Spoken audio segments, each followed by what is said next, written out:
আমরা Ray Martin Proshnobichitra model question paper 2 solution করছি। এর আগের ক্লাসে 5, 6, 7, 8 চারটা দাগ হয়েছে। আজকের ক্লাসে আমরা উপপাদ্য সম্পদ্য প্রয়োগ অর্থাৎ 9, 10, 11 বাদ দিয়ে 12 দাগ থেকে শুরু করছি। দেখো 12 দাগের আছে ত্রিকোণমিতির প্রবলেম। 12 দাগের এক একটা কি দেওয়া আছে দেখাও যে 1 + 3 sin alpha - 4 sin 45 sin cube alpha by 1 - 3 sin alpha। আচ্ছা, ইজিক্যাল টু দেখাতে বলেছে 1 + 2 sin alpha। এই যে এটা দেখাতে বলেছে, এটা দেখো, এটা বাম পক্ষ, যেটা কি হবে ইজিক্যাল টু, এই যে লেখাটা আছে একটু এটা চেঞ্জ হবে, সঠিক দেয়া নেই। এইরকম হবে যে হরে যে মানটা আছে 1 - 3 sin alpha না, শুধু 1 - sin alpha হবে হরের মানটা। ঠিক আছে, 1 - sin alpha। লবে যেটা মান আছে 45 নয়, 4 sin cube alpha। তাহলে 1 + 3 sin alpha - 4 sin cube alpha by 1 - sin alpha। এইটা হচ্ছে। এইখানে যদি sin alpha = 1 পুট করা হয়, জিরো ফ্যাক্টর যেটা, সেই জিরো ফ্যাক্টর করা যাচ্ছে। ঠিক আছে, তাহলে এইটা হয়ে যাচ্ছে, এক লাইন জাম্প করছি আমরা, এখানে 1 - sin alpha হয়ে যাবে, আর এইটা 1 - sin alpha into 1 - sin alpha into 1 - sin alpha, অর্থাৎ জিরো ফ্যাক্টর যেভাবে করে সেটা করছি। তাহলে এখানে 1 - sin alpha সঙ্গে এটা কি বসালে, প্রথমত 1 বসাচ্ছি, 1 - sin alpha হয়ে যাচ্ছে, -4 sin alpha বসাচ্ছি, তাহলে plus -sin alpha + 4 sin alpha, তাহলে -sin alpha + 4 sin alpha হলে +3 sin alpha ম্যাচ করে যাচ্ছে। আচ্ছা, এইটা হয়ে যাচ্ছে -4 sin square alpha। তাহলে sin square এর পার্ট কোনো নেই, তাহলে +4 sin square alpha হতে হবে, তবে এটা সম্পূর্ণরূপে কেটে যাচ্ছে। তাহলে সেটা হওয়ার জন্য এখানে +4 sin square alpha নিতে হবে। এটা হয়ে যাচ্ছে, আর এটা গুণ হয়ে -4 sin cube alpha হয়ে যাচ্ছে। অ্যাকচুয়ালি এটা sin alphaটাকে x ভাববে, নর্মাল যেটা জিরো ফ্যাক্টর করো সেইভাবে সম্পূর্ণ ক্যালকুলেশন। তাহলে এখানে হয়ে যাচ্ছে 1 - sin alpha, আর এখানে 1 - sin alpha কমন নিলে পড়ে থাকছে 1 + 4 sin alpha + 4 sin square alpha, তাই তো? এই মানটা কেটে গেল, আর এইটা মানে হচ্ছে 1 + 2 sin alpha তার হোল স্কোয়ার। ফর্মুলা ডান পক্ষ কি আছে, ডান পক্ষ দেওয়া আছে, তো তার নিচে লিখলে এটা ডান পক্ষ = 1 + 2 sin alpha তার হোল স্কোয়ার। অতএব লিখে দেবে বাম পক্ষ সমান ডান পক্ষ, প্রমাণিত। ঠিক আছে, বাম পক্ষ সমান ডান পক্ষ প্রমাণিত। দেখো যেটা প্রমাণ করতে দিয়েছিল, অঙ্কটা কিন্তু এখানে তোমাদের বইয়ে যেটা দেওয়া আছে সঠিক দেওয়া নেই, সেটা ঠিক করে নেবে যে 45টা শুধু 4 হবে, আর নিচে 1 - 3 sin alpha না, 1 - sin alpha হবে শুধু। ঠিক আছে, দেখো 12 দাগের এক একটা হয়ে গেল। 12 দাগের 2 এর অঙ্কে আমরা যাচ্ছি।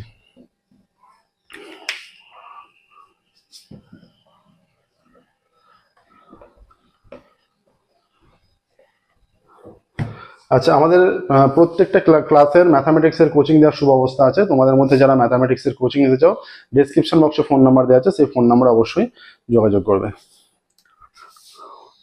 2 এর দাগেরটা একটা প্রমাণ করতে দিয়েছে, বাম পক্ষ ধরে সেটা প্রমাণ করব। ডান পক্ষে 1 আছে, বাম পক্ষ ধরে শুরু করছি। আছে cot 17 ইন্টু ব্র্যাকেটের মধ্যে cot 73 cos square 22, cot 73 cos square 22 plus cot 73 cos square 22 plus 1/tan 73 sec 68, 1/tan 73 sec 68, এইটা আছে। আচ্ছা, সেখানে এটা sec স্কয়ার আছে। কি করছি, এটা cot 17 রেখে দিচ্ছি, এখানে cot 73 থাকলো। আচ্ছা, cos স্কয়ার 22টাকে এটা ব্র্যাকেট দিচ্ছি, এটাকে করে নিচ্ছি cos স্কয়ার 22টাকে লিখে নিচ্ছি 90 - 68। ঠিক আছে, প্লাস 1/tan মানে cot 73, এইটা উপরে গেলে 1/sec মানে এটা cos হয়ে যাবে, cos স্কয়ার 68। ঠিক আছে, এইটা হয়ে গেল। আচ্ছা, এবার এইটা হয়ে যাচ্ছে cot 17, এখানে হয়ে যাচ্ছে cot 73, এইটা sin square 68, cos 90 minus theta sin theta plus cot 73 cos square 68। আচ্ছা, cot 17টাকে আমরা ঘুরিয়ে নিচ্ছি, cot 90 মাইনাস 73, ঠিক আছে। আচ্ছা, আর এই দুটো থেকে cot 73 কমন নিচ্ছি, হয়ে যাচ্ছে sin square 68 plus cos square 68, ঠিক আছে। cot 90 minus theta tan theta হবে, এটা হচ্ছে tan 73। আচ্ছা, এটা এবার ইনটু আকারে আছে, ইনটু এটা cot 73 আর sin square 68 plus cos square 68, sin square theta plus cos square theta 1 হয়ে যায়, তাহলে ইনটু 1। আচ্ছা, tan ইনটু cot 1 হয়ে যায়, তাহলে 1, তাহলে বাম পক্ষ থেকে 1 চলে আসছে, ডান পক্ষে 1ই আছে, অতএব বাম পক্ষ সমান ডান পক্ষ প্রমাণিত। দেখো কত সহজে হয়ে গেল, ঠিক আছে। নেক্সট দেখো 12 থেকে 3-এরটা।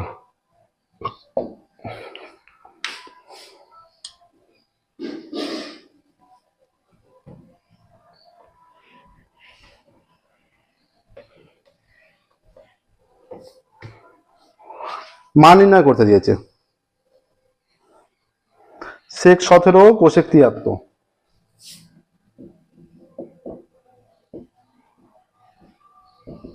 প্রত্যেকটা অঙ্কই সহজ দিয়েছে। এই আগে মডেল কোশ্চেন পেপার 2 এর পেজ নাম্বার 548, প্রত্যেকটা 12 দাগে 3টে অঙ্ক, 3টে অঙ্কই সহজ দিয়েছে, তবে প্রথম অঙ্কটা ভুল আছে, সেটা বুঝে করতে হবে। tan 68 cot 22, tan 68 cot 22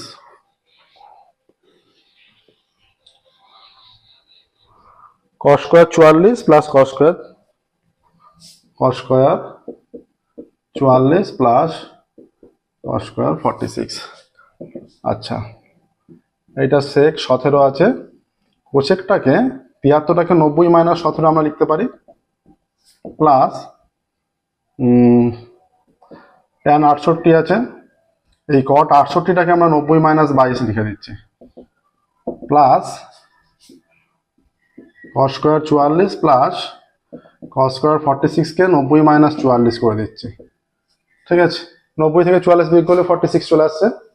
আচ্ছা, এইটা হয়ে যাচ্ছে sec 17 cosec 90 minus theta sec theta, তাহলে এটাও sec 17 হয়ে যাচ্ছে, প্লাস tan 68 cot 90 মাইনাস, আচ্ছা 22 আছে, এখানটা লেখাটা ভুল হয়েছে, 90 মাইনাস 22 22 হচ্ছে না, 90 মাইনাস 68 হবে, এইটা cot 90 minus theta tan theta tan 68। আচ্ছা, এটা cos square 44 cos 90 minus theta sin theta, এটা হয়ে যাচ্ছে sin square 44, cos square 44 cos 90 minus theta sin theta sin square 44।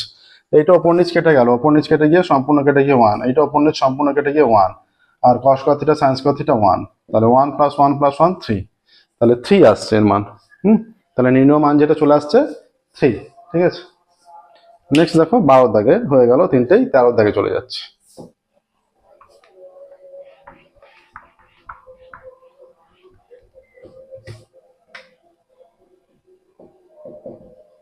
তেরো দাগের একটা কি বলছে দেখো, 200 মিটার উঁচু একটি বাড়ির ছাদ থেকে দেখলে ঠিক বিপরীতে অপর একটি বাড়ির চূড়া ও পাদদেশের অবনতি কোণ, মানে দুটোই অবনতি কোণ, অর্থাৎ 200 মিটারটা উচ্চতায় আছে, 30 ডিগ্রি ও 60 ডিগ্রি বাড়ির উচ্চতা নির্ণয় করতে বলেছে। এইটা মনে করো 200 মিটার উঁচু, বাড়ির ছাদ থেকে দেখলে এইটা হয়ে যাচ্ছে এইরকম থাকছে, এইরকম থাকবে, এটা মনে করো A B C D E,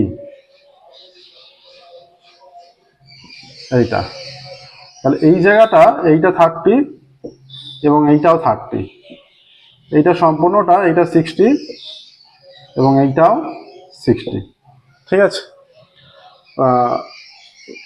A 200 metre উঁচু, বাড়ির ছাদ থেকে দেখলে অপর বাড়ির চূড়ার অবনতি কোণ 30 ডিগ্রি এবং পাদদেশের অবনতি কোণ, চূড়া ও পাদদেশ এইভাবে বলে দিয়েছে, চূড়াটা আগে আছে, 30 ডিগ্রি আছে আগে আছে। হ্যাঁ, বাড়ির উচ্চতা মানে এই বাড়িটার উচ্চতা নির্ণয় করতে হবে। এই বাড়ির উচ্চতা তো বলেই দিয়েছে 200 মিটার। ঠিক আছে, ধরা যাক এ বি 200 মিটার উচ্চতার বাড়ি, ঠিক আছে। বি বিন্দু বাড়ির ছাদ, বি বিন্দু থেকে দেখলে অপর বাড়ি ডিই এর ডি বিন্দু ডিও ই বিন্দুর অবনতি কোণ যথাক্রমে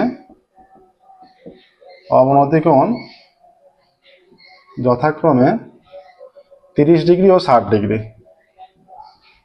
ঠিক আছে, আচ্ছা হলো। অতএব এবি সমান 200 মিটার, এবি 200 মিটার হয়ে গেল। ঠিক আছে, কোণ সিবিডি সমান কোণ, এখানে একটা নাম দাও, ডিইএফ, বিডিএফ সমান 30 ডিগ্রি। আর একটা কোণ সিবিই সমান বিইএ সমান 60 ডিগ্রি। ঠিক আছে, আচ্ছা এবার এইটা তো 200 মিটার, তো এখান থেকে ত্রিভুজ এবিই থেকে পাচ্ছি,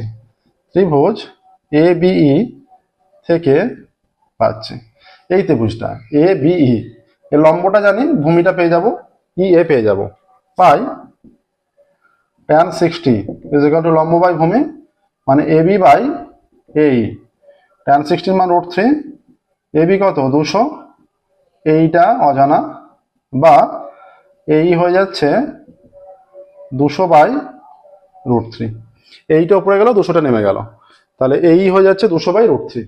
তাহলে অতএব এই সমান ডিএফ সমান 200 বাই √3 এত মিটার, তাই তো?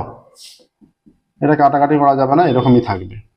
এবার তাহলে আমরা এই ত্রিভুজটায় চলে যাচ্ছি, ত্রিভুজ বিডিএফ, এখানটা একটু মুছেও দিচ্ছি। ঠিক আছে, ত্রিভুজ বিডিএফ থেকে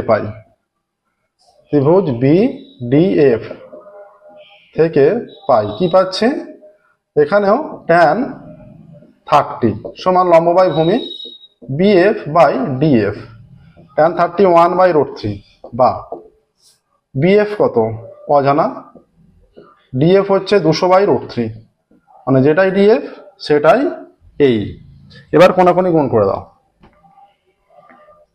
কোনাকুনি গুণ করলে অতএব BF is equal to 200 by 3 হয়ে যাবে, দুটো √3 গুণ হয়ে 3 হয়ে যাচ্ছে। ঠিক আছে, অতএব বিএফ এর মান 200 বাই 3 এত মিটার।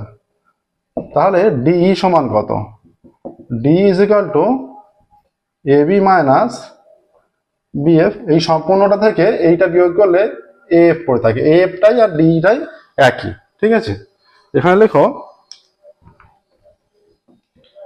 ডিই সমান এএফ সমান এইটা, তাই তো, বা D is equal to AB হয়ে যাচ্ছে 200 minus BF is equal to 200 by 3, 3 লসাগু 3 দুগুণে 600 মাইনাস 200 ডি, বা ডি সমান 400 বাই 3, বা ডি সমান পূর্ণ আকারে করলে কত হচ্ছে,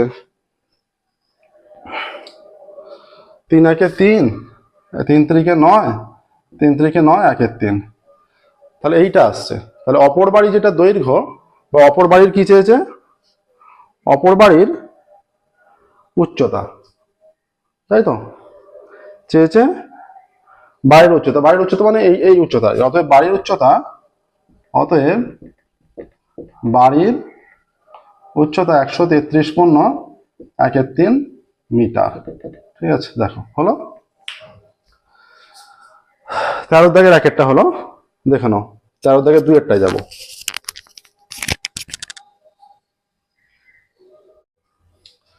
তেরোর 2 শুরু করব।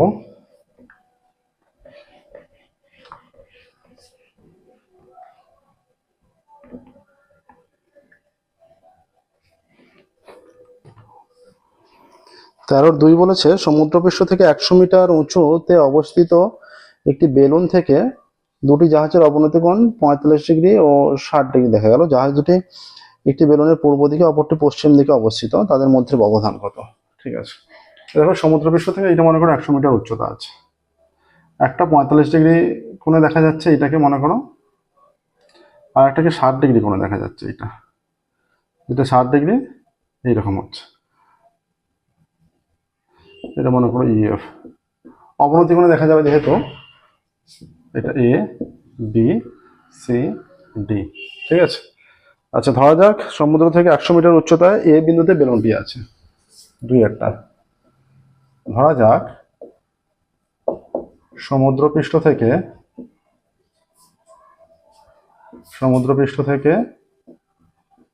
100 মিটার উচ্চতায় এ বিন্দুতে বেলুনটি আছে। ঠিক আছে, ধরা যাক সমুদ্রপৃষ্ঠ থেকে 100 মিটার উচ্চতায় এ বিন্দুতে বেলুনটি আছে। এবার এ বিন্দু থেকে অবনতি কোণে দেখা গেল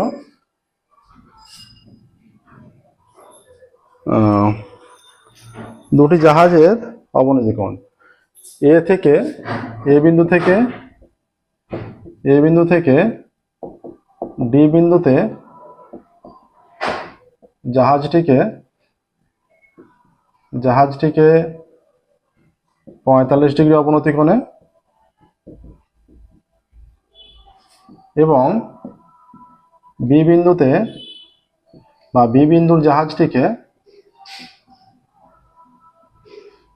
জাহাজটিকে 60 ডিগ্রি অবনতি কোণে দেখা গেল। ঠিক আছে, আচ্ছা এইটা তাহলে এইখানটা হয়ে যাচ্ছে 45, এইটা 45 হলে এটাও 45, এইটা হয়ে যাচ্ছে 60, তাহলে এইটাও হয়ে যাচ্ছে 60। ঠিক আছে, তাহলে এসি সমান 100 মিটার আর কোণ এফ এ ডি সমান কোণ এডিসি সমান 45 ডিগ্রি আর কোণ ই এ বি সমান এ বি সি সমান 60 ডিগ্রি। ঠিক আছে, এবার এই যে এই দুটো ত্রিভুজে দুটোরই হাইটটা জানি আমরা, এইটা হাইটটাকে কাজে লাগিয়ে দুদিকের আসলে জাহাজ দুটির মধ্যে দূরত্ব মানে এই বিডি এর দূরত্বটা বের করতে হবে। আমরা একটা ত্রিভুজের সাহায্যে বিসি নির্ণয় করবো, এদিকে ত্রিভুজের সাহায্যে সিডি নির্ণয় করবো। এই বিসি আর সিডি কে যোগ করলেই বিডি পেয়ে যাচ্ছে। তাহলে বলেছে একটি বেলুনটির পূর্ব দিকে অপরটি পশ্চিম দিকে অবস্থিত, তাদের মধ্যে ব্যবধান। তাহলে জাহাজ দুটির মধ্যে ব্যবধান হচ্ছে সিডি, জাহাজ দুটির মধ্যে ব্যবধান বিডি, সিডি নয় বিডি। এবার ত্রিভুজ এবিসি থেকে পাই, tan 60 ইকুয়াল টু লম্ব বাই ভূমি মানে এসি বাই বিসি, বা tan 60 ইকুয়াল টু √3, এসি মানে হয়ে যাচ্ছে 100 আর বিসি মানে বিসিটাই থাকছে, বা তাহলে বিসি সমান কত হয়ে যাচ্ছে 100 বাই √3টা নিচে চলে আসবে। আবার একইভাবে ত্রিভুজ এসিডি থেকে পাচ্ছি, এসিডি থেকে পাই tan 45 is equal to AC by CD, তাই তো, এসি বাই সিডি। tan 45 এর মান 1, এসির মান হয়ে যাচ্ছে 100 এখানে বাই সিডি, বা CD is equal to 100 by 1 মানে 100ই হয়ে যাচ্ছে। ঠিক আছে, এবার এখানটা একটু মুছছি। তাহলে এখানে যেটা দরকার বিডি সমান বিসি প্লাস সিডি। বিসি কত?